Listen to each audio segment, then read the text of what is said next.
Hello everyone, welcome to my YouTube channel UPSC with रश्मि।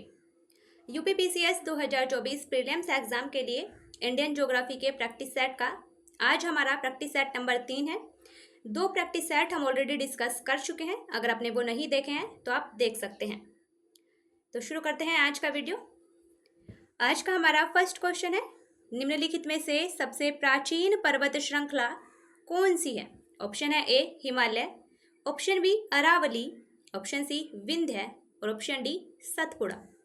इसका सही answer option number B Aravalli. इनमें सबसे प्राचीन पर्वत श्रृंखला है अरावली। अरावली भारत की सबसे प्राचीन पर्वत श्रृंखला है और अरावली गुजरात के पालनपुर से लेकर राजस्थान, हरियाणा होते हुए दिल्ली तक लगभग 800 किलोमीटर की लंबाई में फैली हुई है। अरावली की जो अनुमानित आयु है लगभग 600 से 570 मिलियन वर्ष पूर्व है और अरावली का निर्माण प्री कैम्ब्रियन काल में हुआ था, ये आपको ध्यान रखना है। अरावली की जो सबसे ऊंची चोटी है वो है गुरु शिखर, जिसकी ऊंचाई है 1722 मीटर। एक्सप्लेनेशन देखते हैं इसकी।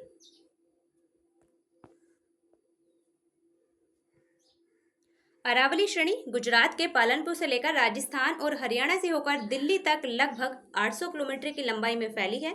इसका निर्माण प्री कैम्ब्रियन काल में हुआ था, जो 600 से 570 मिलियन वर्ष पूर्व का माना जाता है। यह भारत की प्राचीनतम पर्वत श्रृंखला है, जबकि विश्व की सबसे प्राचीन पर्वत श्रृंखलाओं में से एक है। इसकी सर्वोच्च चोटी है, यानी कि अरावली की सर्वोच्च पर्वत चोटी है वो है गुरु शिखर, जिसकी ऊंचाई है 1722 मीटर। Next question.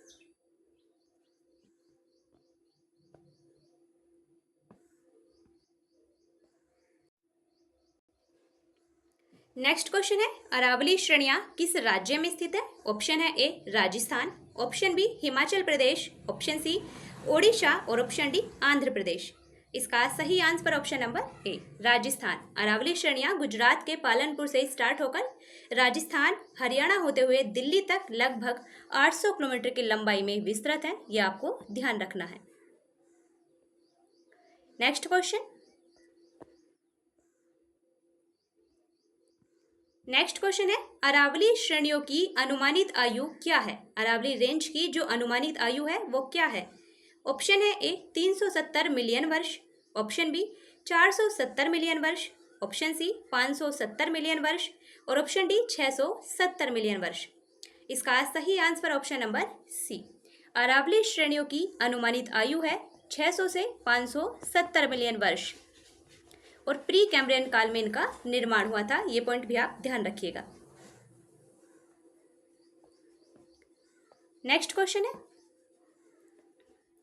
देश में निम्नांकित में से कौन सा भौगोलिक क्षेत्र सबसे प्राचीन है? ऑप्शन है ए हिमालय का पर्वतीय क्षेत्र, ऑप्शन बी उत्तर भारत का विशाल मैदान, ऑप्शन सी भारतीय प्रायद्वीपीय पठार और ऑप्शन डी पूर्वी तटीय मैदान। इनमें से कौन सा भौगोलिक क्षेत्र भारत में सबसे प्राचीन है? इसका सही आंसर ऑप्शन नंबर सी भारतीय प्रायद्वीपीय पठार भारत का सबसे प्राचीनतम भौगोलिक क्षेत्र है, क्योंकि इसका निर्माण जो गोंडवाना लैंड था, गोंडवाना लैंड के अपक्षय और उसके विखंडन से हुआ था, इसलिए भारत का सबसे प्राचीन भौगोलिक क्षेत्र है भारतीय प्रायद्वीपीय पठार।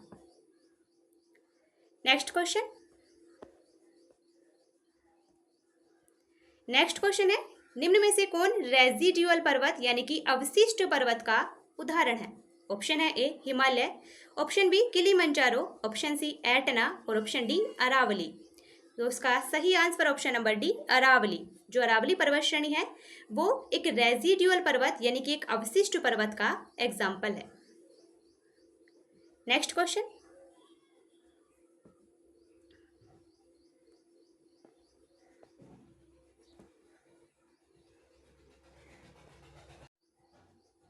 नेक्स्ट क्वेश्चन है, दक्षिण भारत की सबसे ऊंची चोटी कौन सी है? दक्षिण भारत हो या फिर प्रायद्वीप की पूछी जाए कि प्रायद्वीपीय भारत की सबसे ऊंची चोटी कौन सी है, तो भी आंसर सेम ही होगा। ऑप्शन है ए अन्नाईमुडी, ऑप्शन बी दोदा बेटा, ऑप्शन सी अमरकंटक और ऑप्शन डी महेंद्रगिरी। तो दक्षिण भारत की सबसे ऊंची चोटी है अन्नाईमुडी, जो कि केरल में स्थित है। केरल की अन्नामलाई पहाड़ियों में स्थित है अन्नाईमुडी, जो दक्षिण भारत की सबसे ऊंची चोटी है, इसलिए इसका सही आंसर ऑप्शन नंबर ए। और अन्नाईमुडी की ऊंचाई है 2695 मीटर। 2695 मीटर, ये आपको ध्यान रखना है। नेक्स्ट क्वेश्चन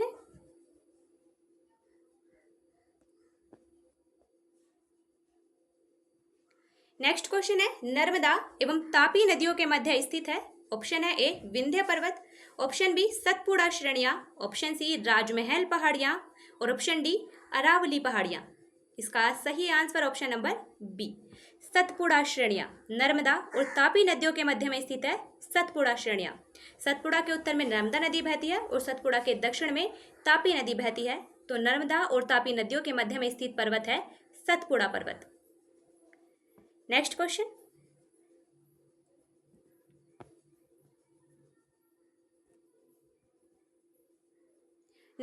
है निम्नलिखित उच्चावच आकृतियों पर ध्यान दीजिए। यहाँ पर्वत श्रृंखलाएं दी गई हैं, हमें इन्हें पश्चिम से पूर्व दिशा की तरफ लगाना है। नंबर 1 है महादेव पर्वत श्रृंखला, नंबर 2 है मैकाल पर्वत श्रृंखला, नंबर 3 है छोटा नागपुर पठार और नंबर 4 है खासी की पहाड़ियाँ। तो सबसे पहले आता है महादेव पर्वत श्रृंखला, क्योंकि जो महादेव पर्वत श्रृंखला है वो सतपुड़ा का ही पूर्वी विस्तार है। तो महादेव पर्वत श्रृंखला सबसे पहले आएगा महादेव पर्वत श्रृंखला, उसके बाद मिलेगा मैकाल पर्वत श्रृंखला, उसके बाद मिलेगा छोटा नागपुर पठार और उसके बाद मिलेगी खासी की पहाड़ियाँ। तो ये बिल्कुल पश्चिम से पूर्व दिशा की तरफ ही दिए गए हैं।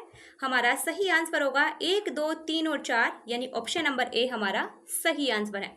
सबसे पहले हमें मिलता है महादेव पर्वत श्रृंखला, उसके बाद मिलेगा हमें मैकाल पर्वत श्रृंखला, उसके बाद छोटा नागपुर का पठार और उसके बाद खासी की पहाड़ियाँ। नेक्स्ट क्वेश्चन,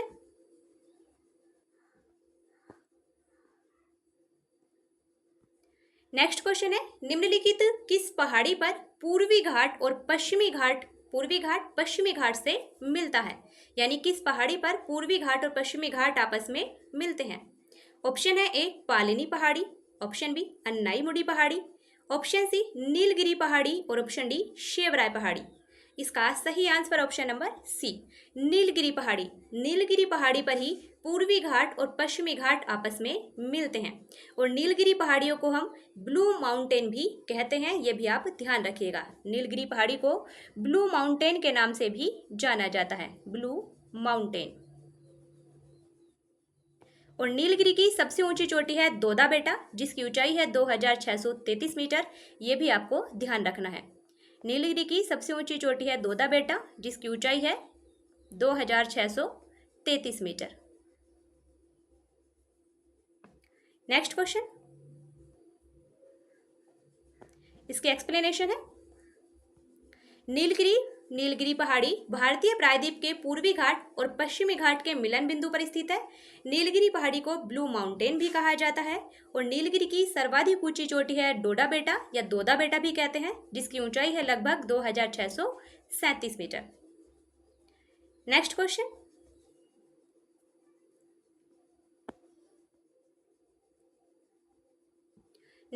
है निम्नलिखित में से कौन एक कर्नाटक, केरल और तमिलनाडु राज्यों के मिलन स्थल पर स्थित है। ऑप्शन है ए अन्नामलाई पहाड़ियाँ, ऑप्शन बी पालिनी पहाड़ियाँ, ऑप्शन सी नंदी पहाड़ियाँ और ऑप्शन डी नीलगिरी पहाड़ियाँ। इसका सही answer option number D, Nilgiri पहाड़ियाँ। कर्नाटक, केरल और तमिलनाडु राज्यों के मिलन स्थल पर स्थित है नीलगिरी पहाड़ियाँ। ये भारत का नीचे प्रायद्वीप पठार वाला मैप है। यहाँ है कर्नाटक, यहाँ केरल और यहाँ तमिलनाडु, इन तीनों ही राज्यों के मिलन स्थल पर स्थित है यहाँ पर नीलगिरी की पहाड़ियाँ। नेक्स्ट क्वेश्चन,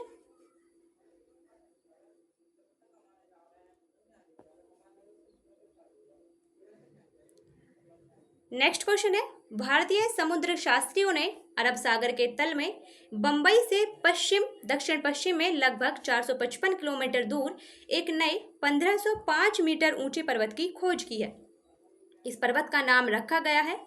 ऑप्शन है ए कैलाश द्वितीय, ऑप्शन बी रमन सागर पर्वत, ऑप्शन सी सागर कन्या सागर पर्वत और ऑप्शन डी बंबई पर्वत। इसका सही आंसर ऑप्शन नंबर बी, रमन सागर पर्वत। भारतीय समुद्र शास्त्रियों ने 3 पर्वत श्रृंखलाओं की खोज की थी, जिनमें से एक पर्वत श्रृंखला बंबई से दक्षिण पश्चिम में लगभग 455 किलोमीटर दूर थी, जिसकी ऊंचाई थी 1505 मीटर और इस पर्वत का नाम रखा गया था रमन सागर पर्वत। जो भारत के महान वैज्ञानिक थे सीवी रमन, जिन्होंने रमन प्रभाव की खोज की थी, उनके नाम पर इसका नामकरण हुआ था रमन सागर पर्वत। एक्सप्लेनेशन है इसकी। एक्सप्लेनेशन है, भारतीय समुद्र शास्त्रियों ने 3 समुद्र पर्वत श्रेणियों की खोज की है, जिनमें से एक मध्य हिंद महासागर बेसिन में, दूसरा पूर्वी अरब सागर में सागर कन्या, और तीसरा मुंबई से 455 किलोमीटर दक्षिण पश्चिम में खोजा गया था। इस पर्वत का नामकरण महान वैज्ञानिक सीवी रमन के नाम पर रमन सागर पर्वत रखा गया था, जबकि 2 अन्य पर्वतों का नाम रखा गया था पनिक्कर और वाडिया के नाम पर। नेक्स्ट क्वेश्चन,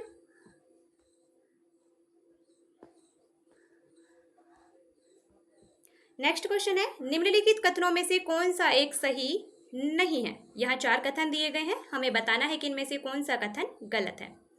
ऑप्शन नंबर ए है हमारा, पश्चिमी घाट उत्तरी क्षेत्र में अपेक्षाकृत अधिक ऊंचाई पर है। तो कथन 1 ही हमारा गलत है और हमें गलत ही बताना है, इसलिए हमारा सही आंसर है ऑप्शन नंबर ए, जो कि गलत है, क्योंकि पश्चिमी घाट उत्तरी क्षेत्र में नहीं बल्कि दक्षिणी क्षेत्र में अधिक ऊंचाई पर है। ऑप्शन नंबर बी है, पश्चिमी घाट में अन्नाईमुडी सबसे ऊंची चोटी है। बिल्कुल सही है, पश्चिमी घाट की जो सबसे ऊंची चोटी है या दक्षिण भारत की सबसे ऊंची चोटी है वो है अन्नाईमुडी, जो कि केरल की अन्नामलाई पहाड़ियों में स्थित है और वो दक्षिणी भाग में ही है, इसलिए कथन 2 हमारा बिल्कुल सही है। ऑप्शन नंबर 3 है, ताप्ती नदी सतपुड़ा के दक्षिण में स्थित है। बिल्कुल सही है, ताप्ती नदी सतपुड़ा के दक्षिण में बहती है और अजंता के उत्तर में बहती है। तो ताप्ती नदी सतपुड़ा और अजंता के बीच से होकर प्रवाहित होती है। ऑप्शन नंबर डी है, नर्मदा नदी और ताप्ती नदी घाटियां पुरानी रिफ्ट घाटियां मानी जाती हैं। ये कथन बिल्कुल सही है, नर्मदा नदी और ताप्ती नदी घाटियां पुरानी रिफ्ट घाटियां मानी जाती हैं, क्योंकि ये रिफ्ट घाटियों से होकर प्रवाहित होती हैं और इसीलिए ये ज्वारनद का निर्माण करती हैं, क्योंकि इनमें जो गाद की मात्रा होती है वो कम होती है। नेक्स्ट क्वेश्चन, पहले इसकी एक्सप्लेनेशन देखते हैं। पश्चिमी घाट की ऊंचाई उत्तर से दक्षिण की तरफ बढ़ती जाती है। इसकी सबसे ऊंची चोटी है केरल में स्थित अन्नाईमुडी चोटी, जिसकी ऊंचाई है 2695 मीटर, जो कि दक्षिणी क्षेत्र में ही स्थित है। ताप्ती नदी सतपुड़ा के दक्षिण में बहती है। 2 समानांतर भागों के फैलाव से रिफ्ट घाटी या फिर ग्राबेन का निर्माण होता है और ये घाटियां कैसी होती हैं, संकरी होती हैं, नैरो होती हैं। भारत में नर्मदा, ताप्ती और दामोदर नदी घाटियां भारतीय रिफ्ट घाटी के एग्जाम्पल हैं। नेक्स्ट क्वेश्चन, नेक्स्ट क्वेश्चन है, महाराष्ट्र एवं कर्नाटक में पश्चिमी घाट कहलाते हैं। महाराष्ट्र और कर्नाटक में पश्चिमी घाट को क्या कहते हैं। ऑप्शन है ए, नीलगिरी पर्वत, option B Sahyadri, option C Deccan पठार और ऑप्शन डी इनमें से कोई नहीं। इसका सही answer option number B, Sahyadri. Maharashtra और कर्नाटक में पश्चिमी घाट को सह्याद्री के नाम से जाना जाता है। जो हमारा पश्चिमी घाट है उसे कई नामों से जाना जाता है। गुजरात से लेकर महाराष्ट्र तक उसे कहा जाता है काठियावाड़ तट, महाराष्ट्र से लेकर काठियावाड़ तट, महाराष्ट्र से लेकर उसे गोवा तक कहा जाता है सह्याद्री यानी कि कोंकण तट। इस पूरे भाग को कहा जाता है महाराष्ट्र, गोवा और कर्नाटक, इन तीनों को मिलाकर यहाँ तक कहते हैं हम इसे सह्याद्री। लेकिन बेसिकली जो पश्चिमी घाट है हमारा उसे हम 4 भागों में बांटते हैं। गुजरात से लेकर महाराष्ट्र तक काठियावाड़ तट, महाराष्ट्र से लेकर गोवा तक कोंकण तट, गोवा से लेकर कर्नाटक तक कन्नड़ तट या कनारी तट, और कर्नाटक से लेकर केरल तक मालाबार तट। तो ये पॉइंट आप ध्यान रखिएगा। नेक्स्ट क्वेश्चन,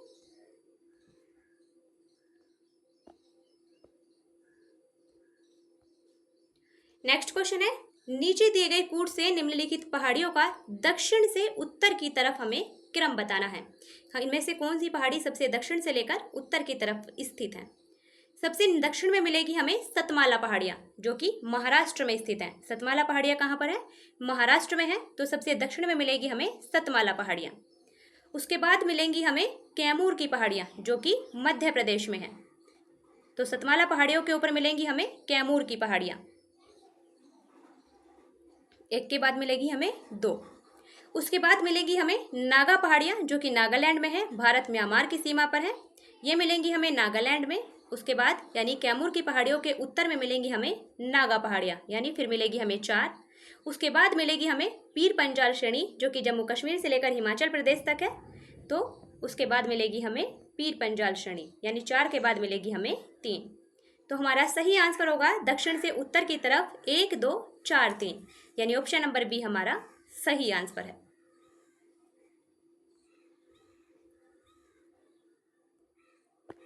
नेक्स्ट क्वेश्चन है, कार्डेमम की पहाड़ियां जिन राज्यों की सीमाओं पर स्थित है वह है। ऑप्शन है ए कर्नाटक एवं तमिलनाडु, ऑप्शन बी कर्नाटक एवं केरल, ऑप्शन सी केरल एवं तमिलनाडु और ऑप्शन डी तमिलनाडु एवं आंध्र प्रदेश। जो कार्डेमम की पहाड़ियां हैं वहां पर इलायची का सर्वाधिक उत्पादन होता है और इलायची का सबसे ज्यादा उत्पादन होने के कारण इन कार्डेमम की पहाड़ियों को इलायची की पहाड़ियों के नाम से भी जाना जाता है। और ये कार्डेमम की पहाड़ियां मिलती हैं हमें केरल और तमिलनाडु राज्यों की सीमाओं पर, इसलिए इसका सही answer option number C. Next question है, भारत की दक्षिणतम पर्वत श्रेणी है। ऑप्शन है A Nilgiri, option B Annamalai, option C cardamom और ऑप्शन डी नल्लामलाई। इसका सही answer option number C cardamom, यानी जो इलायची की पहाड़ियां हैं वो भारत की सबसे दक्षिणतम पर्वत श्रेणी है, क्योंकि अन्नामलाई पहाड़ियों के नीचे ही ये मिलती हैं कार्डेमम की पहाड़ियां। यहाँ अन्नामलाई पहाड़ियां और उसके नीचे यहाँ कार्डेमम की पहाड़ियां मिलती हैं, जो कि भारत की दक्षिणतम पर्वत श्रेणी है। नेक्स्ट क्वेश्चन,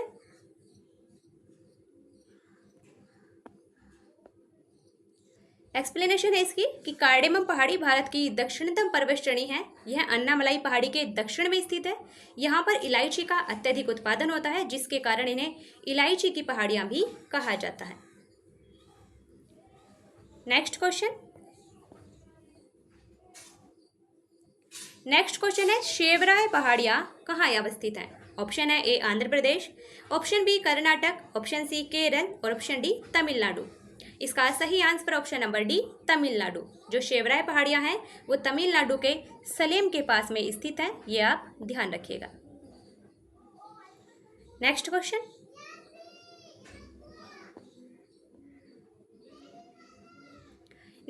है, निम्नलिखित में से कौन महाराष्ट्र में स्थित नहीं है। यहाँ 4 पहाड़ियां 4 पर्वत श्रेणियों के नाम दिए गए हैं, हमें बताना है कि इनमें से कौन सी महाराष्ट्र राज्य में स्थित नहीं है। ऑप्शन नंबर ए है बालाघाट श्रेणी, बालाघाट श्रेणी महाराष्ट्र में स्थित है। ऑप्शन नंबर बी है हरिश्चंद्र श्रेणी, हरिश्चंद्र श्रेणी महाराष्ट्र में स्थित है। ऑप्शन नंबर सी है मांडव पहाड़ियां, मांडव पहाड़ियां गुजरात में स्थित है, ना कि महाराष्ट्र में। और हमसे वही पूछा गया है कि कौन सी पर्वत श्रेणी महाराष्ट्र में स्थित नहीं है, इसलिए हमारा सही answer option number C Mandav पहाड़ियां गुजरात में स्थित है। और ऑप्शन नंबर डी है सतमाला पहाड़ियां, सतमाला पहाड़ियां महाराष्ट्र में स्थित है। तो ये आप ध्यान रखिएगा कि कौन सी पहाड़ी कहाँ स्थित है। बालाघाट श्रेणी महाराष्ट्र में है, हरिश्चंद्र श्रेणी महाराष्ट्र में है, सतमाला पहाड़ियां महाराष्ट्र में है, लेकिन मांडव पहाड़ियां गुजरात में है। नेक्स्ट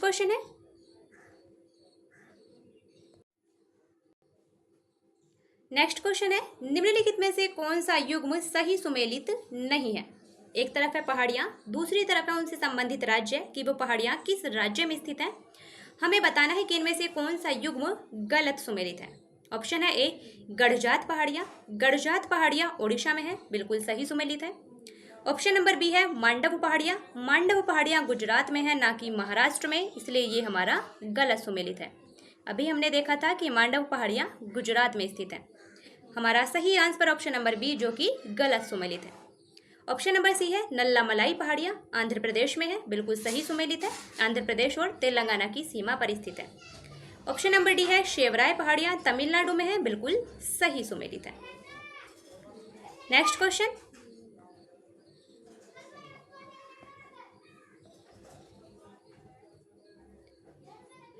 क्वेश्चन है, निम्नलिखित युग्मों पर विचार कीजिए। एक तरफ है पहाड़ियां और दूसरी तरफ है उनसे संबंधित क्षेत्र।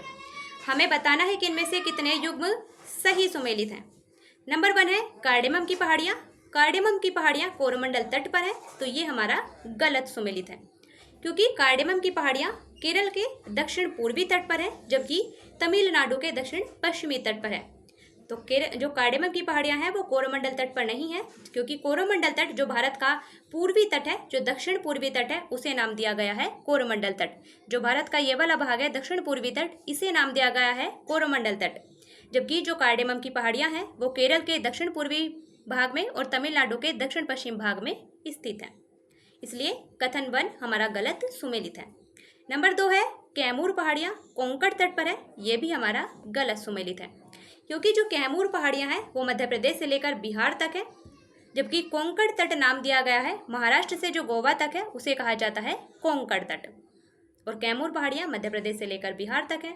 तो कैमूर पहाड़ियाँ कोंकण तट पर नहीं है, इसलिए ये भी हमारा गलत सुमेलित है। नंबर 3 है महादेव पहाड़ियाँ। महादेव पहाड़ियाँ मध्य प्रदेश में है, यानी मध्य भारत में है, बिल्कुल सही सुमेलित है। महादेव पहाड़ियाँ मध्य भारत के मध्य प्रदेश में स्थित है, इसलिए ये बिल्कुल सही सुमेलित है। और नंबर 4 है मिकिर पहाड़ियाँ। मिकिर पहाड़ियाँ पूर्वोत्तर भारत में है, बिल्कुल सही सुमेलित है। मिकिर पहाड़ियाँ पूर्वोत्तर भारत के असम राज्य में स्थित हैं, ये बिल्कुल सही सुमेलित है।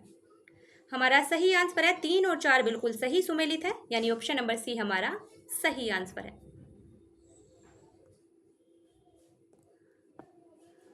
एक्सप्लेनेशन है इसकी।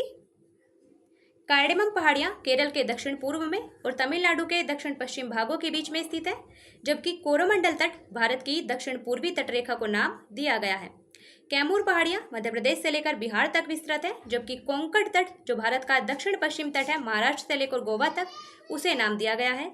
और महादेव पहाड़ियाँ मध्य भारत के मध्य प्रदेश में है, जबकि मिकिर पहाड़ियाँ पूर्वोत्तर भारत के असम राज्य में है। Next question.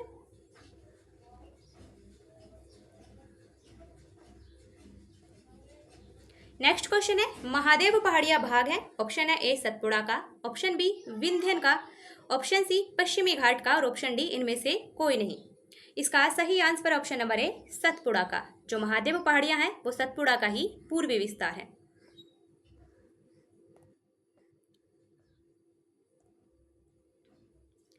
नेक्स्ट क्वेश्चन है धूपगढ़ चोटी स्थित है।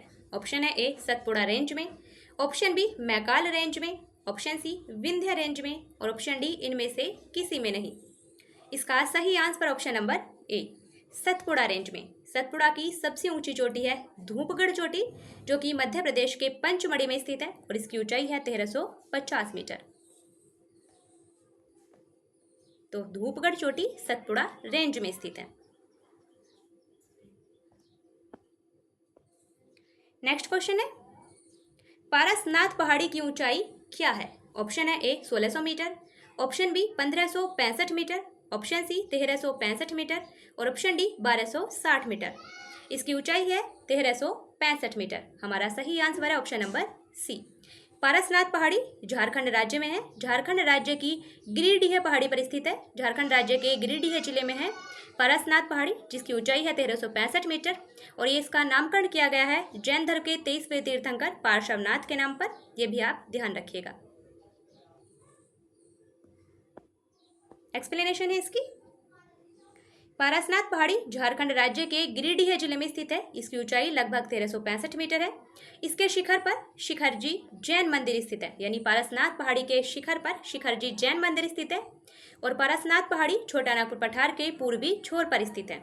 झारखंड राज्य की सर्वोच्च चोटी है पारसनाथ पहाड़ी। ये पॉइंट भी आप ध्यान रखिएगा और इसका नाम जैन धर्म के 23वें तीर्थंकर पार्श्वनाथ के नाम पर रखा गया है। Next question.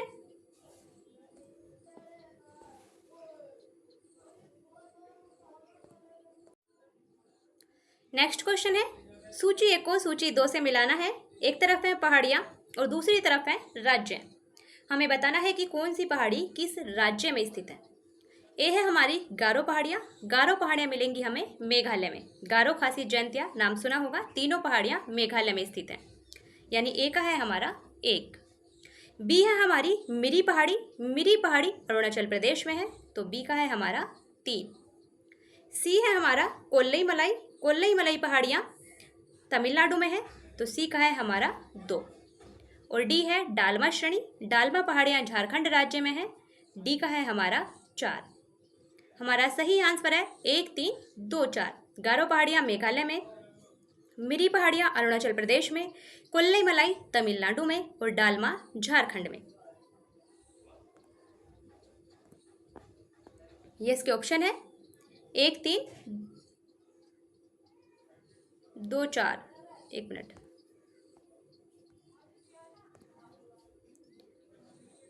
एक 1, 3, 2, 4।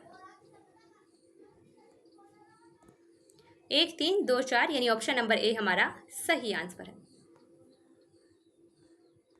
नेक्स्ट क्वेश्चन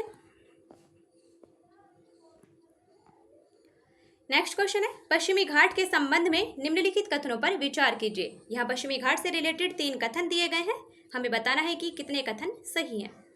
कथन नंबर 1 है यह एक भ्रंशोत पर्वत है, तो कथन 1 हमारा बिल्कुल सही है। पश्चिमी घाट एक भ्रंशोत पर्वत का उदाहरण है। और कथन नंबर 2 है इसका पूर्वी ढाल क्रमशः नीचा होता हुआ पठार है, तो कथन 2 भी हमारा बिल्कुल सही है। जो पश्चिमी घाट का पश्चिमी ढाल है वो बिल्कुल तीव्र और खड़ा ढाल है, और जो पश्चिमी घाट का पूर्वी ढाल है वो एक नीचा होता हुआ पठार है, यानी कि वो धीमा पठार है।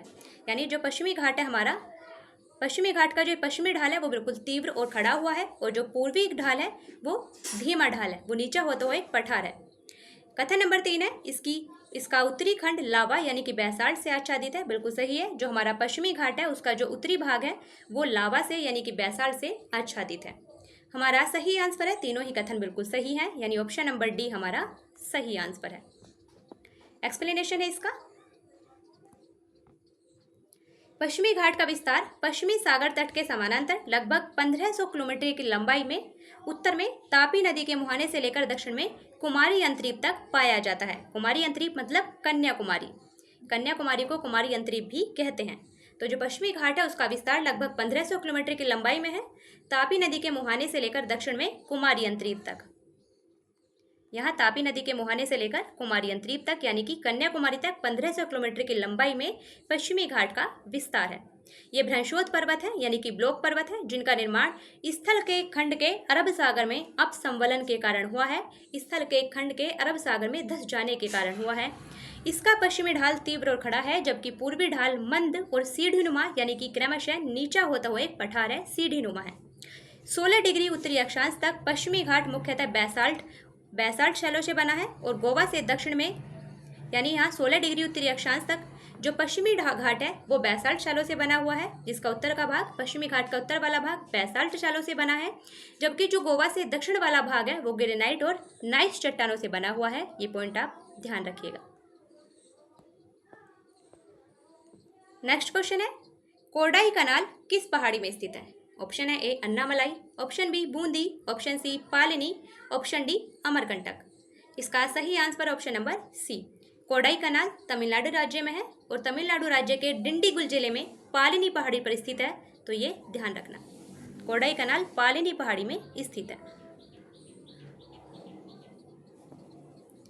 नेक्स्ट क्वेश्चन है निम्नलिखित में से कौन सी पहाड़ियां राजस्थान में विंध्यन पर्वत श्रेणियों का विस्तार है। ऑप्शन है ए मुकंदरा पहाड़ियां, ऑप्शन बी डोरा पर्वत, ऑप्शन सी अलवर पर्वत, और ऑप्शन डी गिरवा पर्वत। इसका सही आंसर ऑप्शन नंबर ए मुकंदरा पहाड़ियां। विंध्यन पर्वत राजस्थान में विंध्यन पर्वत श्रेणियों का विस्तार है मुकंदरा पहाड़ियां।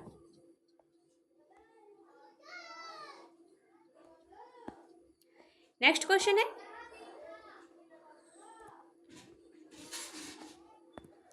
निम्नलिखित में से कौन सी पर्वतीय चोटी पूर्वी घाट में अवस्थित नहीं है। यहाँ 4 पर्वतीय चोटी दी गई हैं, हमें बताना है कि इनमें से कौन सी पर्वतीय चोटी पूर्वी घाट में स्थित नहीं है। ऑप्शन ए है Galikonda, option B Salher, option C Sinkaramgutta, और ऑप्शन डी मादुगुला कोंडा। इसका सही answer option number B Salher. Salher Maharashtra में स्थित है, जो कि पश्चिमी घाट पर्वत चोटी में, जो कि पश्चिमी घाट पर्वत का हिस्सा है, ना कि पूर्वी घाट का। इसलिए सलहेर चोटी पूर्वी घाट में स्थित नहीं है, क्योंकि ये महाराष्ट्र में है और पश्चिमी घाट में अवस्थित है। जबकि गलीकोंडा, सिंकरामगट्टा और मादुगुला कोंडा ये तीनों ही पर्वत चोटियां पूर्वी घाट में स्थित हैं। एक्सप्लेनेशन है इसकी। पूर्वी घाट पर्वत का विस्तार भारत की मुख्य भूमि के पूर्वी तट के समानांतर ओडिशा से लेकर तमिलनाडु तक है। यानी जो पूर्वी घाट है हमारा, उसका विस्तार ओडिशा से लेकर तमिलनाडु तक है। पूर्वी घाट के प्रमुख पर्वत चोटियों में मलयगिरी, महेंद्रगिरी, ये सभी पूर्वी घाट की पर्वत चोटियां हैं। मलयगिरी, महेंद्रगिरी, गलीकोंडा आंध्र प्रदेश में, सिंकरामगट्टा ओडिशा में, मादुगुला कोंडा आंध्र प्रदेश में, ये सभी चोटियां हैं। जबकि सलहेर चोटी महाराष्ट्र में स्थित है, जो कि पश्चिमी घाट पर्वत की चोटी है। ऊंचाई ना भी याद रखो तो चलेगा। नेक्स्ट क्वेश्चन है सूची 1 को सूची 2 से मिलाना है। एक तरफ है राज्य, दूसरी तरफ है उनकी सबसे ऊंची चोटी। हमें बताना है कि किस राज्य की चोटी सबसे ऊंची कौन सी है। ए है हमारा केरल। केरल राज्य की सबसे ऊंची चोटी है अन्नाईमुडी। तो ए का है हमारा 3 और ए का 3 केवल एक ही ऑप्शन में है। अगर आप ऑप्शन देख रहे हैं तो ए का 3 केवल एक ही ऑप्शन में है। हमारा सही आंसर होगा ऑप्शन नंबर सी। केरल की सबसे ऊंची चोटी है अन्नाईमुडी। नागालैंड, बी है हमारा नागालैंड। नागालैंड की सबसे ऊंची चोटी है सारामती, यानी बी का है हमारा 4। सी है उत्तराखंड। उत्तराखंड की सबसे ऊंची चोटी है नंदा देवी, सी का है हमारा 2। और डी है तमिलनाडु। तमिलनाडु की सबसे ऊंची चोटी है दोदा बेटा। हमारा सही आंसर है 3 4 2 1, यानी ऑप्शन नंबर सी हमारा सही आंसर है।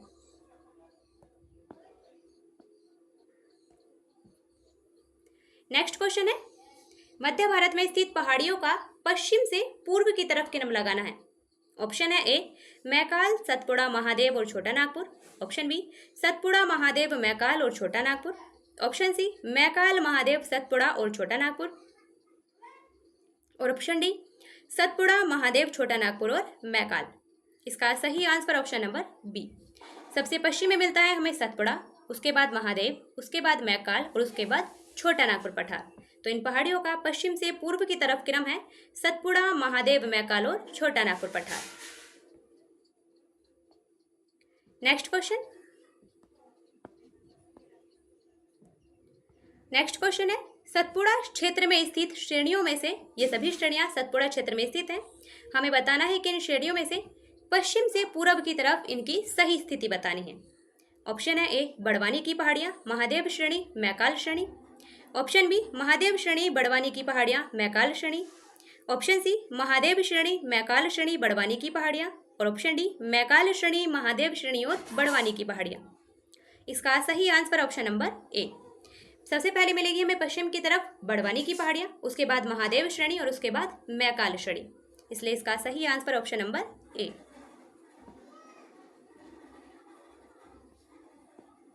नेक्स्ट क्वेश्चन है हमारा, कन्याकुमारी से सटी हुई पहाड़ियां कौन सी हैं। ऑप्शन है ए अन्नामलाई पहाड़ियां। ऑप्शन बी नीलगिरी की पहाड़ियां। ऑप्शन सी कार्डेमम की पहाड़ियां और ऑप्शन डी शेवराई की पहाड़ियां। इसका सही answer option number C cardamom, यानी कि इलायची की पहाड़ियां कन्याकुमारी से बिल्कुल सटी हुई हैं।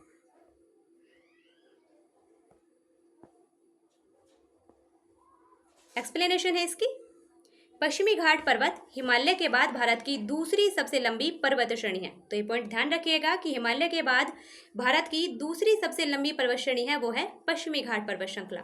इसकी लंबाई है लगभग 1500 किलोमीटर और इसे सह्याद्री के नाम से भी जाना जाता है। जो हमारी पश्चिमी घाट पर्वत श्रृंखला है उसे सह्याद्री भी कहते हैं।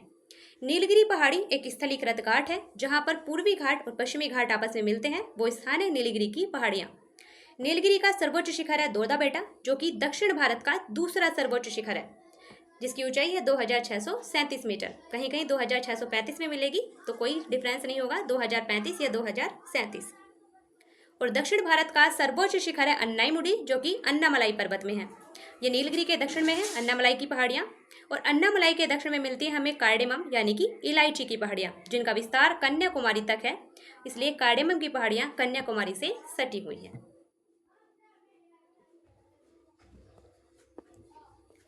नेक्स्ट क्वेश्चन है, निम्नलिखित में से किस पहाड़ी पर चाय बागान नहीं है। ऑप्शन है A Kanan Devan, option B Nilgiri, option C Darjeeling और ऑप्शन डी गिरनार। इसका सही answer option number D Girnar पहाड़ी, जो कि गुजरात में है, इन पर चाय बागान नहीं है। जबकि कानन देवन केरल में है, इस पर चाय बागान है। नीलगिरी इस पर भी चाय बागान है और दार्जिलिंग पश्चिम बंगाल में है, इस पर भी चाय बागान है। इसकी एक्सप्लेनेशन है,